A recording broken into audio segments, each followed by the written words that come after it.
Hello vinyl community, this is Randall, back today with another video.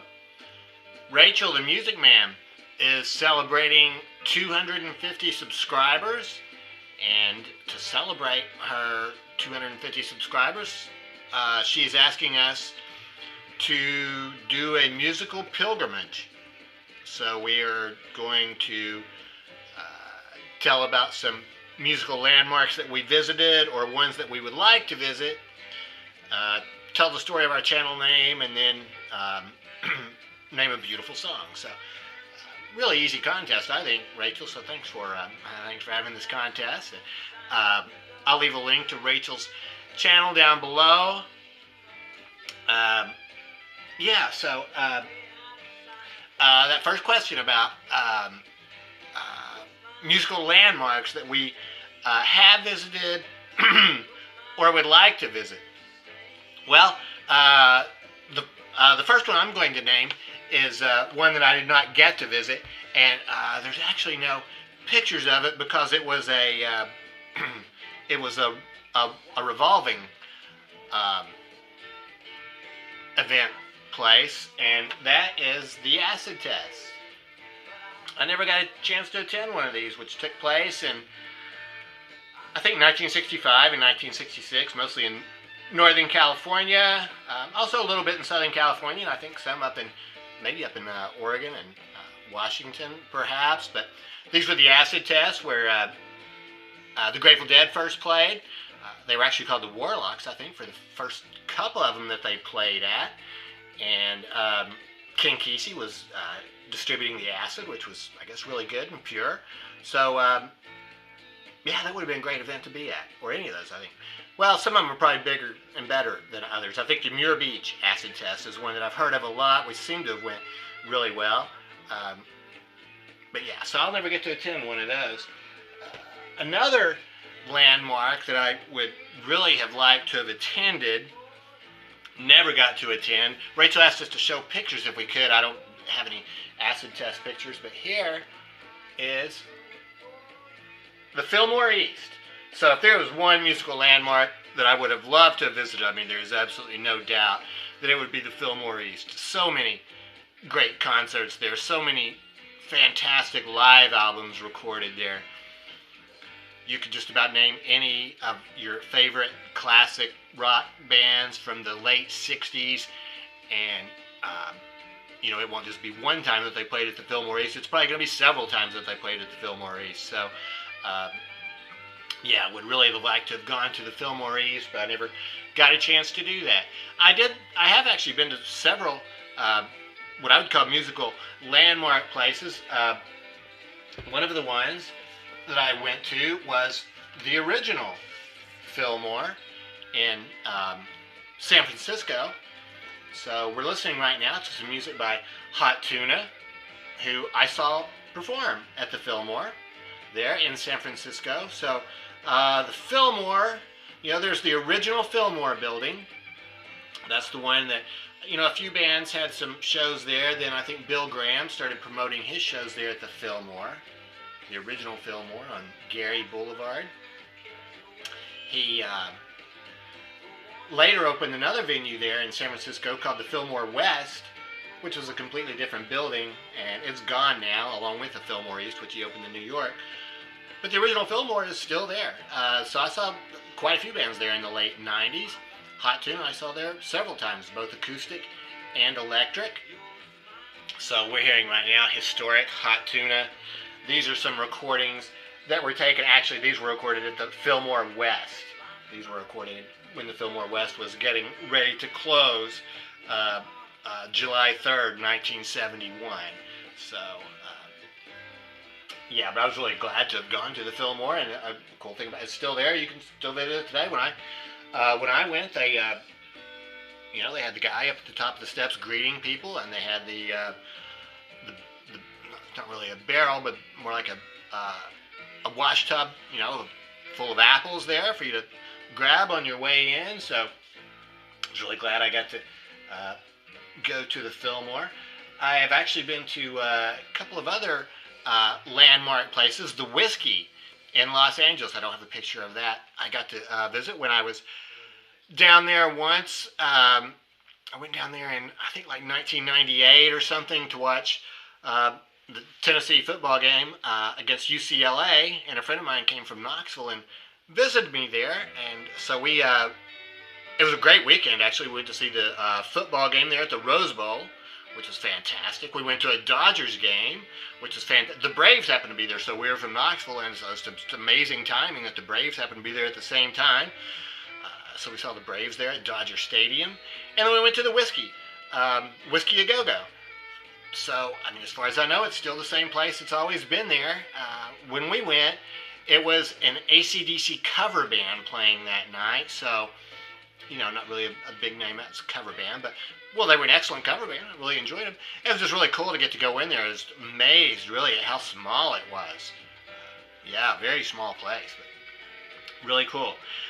Because of the fact that I used to travel for work quite a bit, I've visited some other landmarks, you know, while traveling, and one of those is the Village Vanguard. So you can see the picture of it there, the awning. It's a very small place also. It's just sandwiched right in between two other businesses. I think when you go in the door, you take an immediate left. I'm thinking maybe you went down a couple steps. It's hard to remember exactly, but I saw at the Village Vanguard, I went there twice. Actually, the first time I saw the Village Vanguard Orchestra, they play on Monday nights. I think they're still doing that every Monday night, so that was excellent. I got the CD. I went there another time, you know, also when I was traveling for work, and I saw a trio play. It was a drummer, bass player, and saxophonist. I really don't remember their names, except that the bass player was Reggie Workman. So that was great to see Reggie Workman. He was a bass player who, I guess maybe Coltrane considered him to be the bass player for his quartet. I think he played with what was, you know, John Coltrane and Elvin Jones and McCoy Tyner.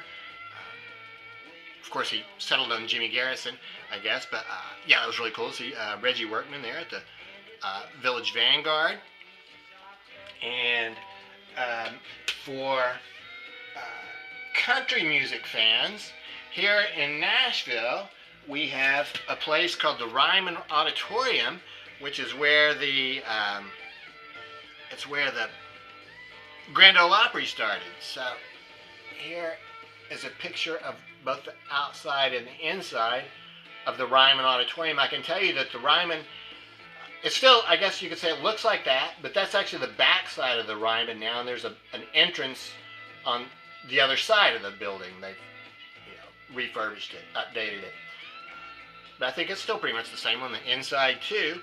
So for country music fans, which I'm not a big country music fan, but for country music fans, I mean, I think the Ryman Auditorium is the place to go. That's the one place where they would really want to go. I've been there to see, the Grand Ole Opry is no longer held at the Ryman Auditorium. It's at a different place now, but they have all kinds of events at the Ryman Auditorium now. I've seen several bands there, and one that I saw was the Turtles on their Happy Together tour. I saw them there at the Ryman, and they were fantastic. Yeah, the Happy Together tour, the Association, the Cowsills, oh gosh, who else? It was a really good tour. I mean, they've done it every year for like 15 years or something, so I would say if you get a chance to go see the Happy Together tour, go and see it. It's really good. It's basically just mostly like the singers from all these bands, and then they have like a sort of a, you know, a drummer and a guitar player that sort of play for all the bands. So yeah, it was really good. It's cool to get those tours. You can see this one is autographed by Mark Volman and Howard Kalin, the two main guys from the Turtles. So yeah, I was really glad to have gone there. And yeah, I have another one from that same. Oh, here's what the Turtles record looks like. Save the Turtles. This is on Flow Edco. This is their own record label, I think. And channel name. My understanding is that my name came from my sister, who was like 12 years older than me. So guess my parents let her choose the name. Yeah, so that's where that channel name comes from. I can blame that on my sister. Yeah, Randall Weaver. And then we're supposed to choose a beautiful song. So I'm going to tie my beautiful song back in with the Ryman Auditorium. Another of the bands that was on that Happy Together tour was The Association. I think this is their first album, called Inside Out. Features the hit song Windy. But the song I'm going to choose as a beautiful song, it really is a beautiful song. One of the most popular rock and roll songs I think ever recorded. Well, rock and roll, I guess.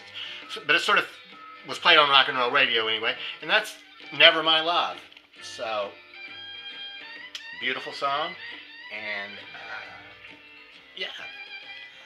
that's it. So, we are going to have a needle drop now. We've been listening to Hot Tune. I'm not sure how much you've been able to hear that in the background, but there's Papa John Creech playing violin with him right now. Going to pause here just for a second and come back with just a brief needle drop on Never My Love. So that's it. Musical pilgrimage. So thanks very much for having the contest, Rachel. And I enjoyed making the video. I'm trying to figure out some way I can work in the Howdy Man. Because I heard, I didn't hear, but I saw, Bobby Gass actually addressed her as on Randy's live stream on Friday night. When she was visiting there, Bobby Gass, Howdy Man. So, I think that sounds cool, So, thanks for having the contest, Rachel, and congratulations on the subscription milestone. I'm sure your channel's going to keep on growing, so, stay tuned for this needle drop, and thanks very much for watching.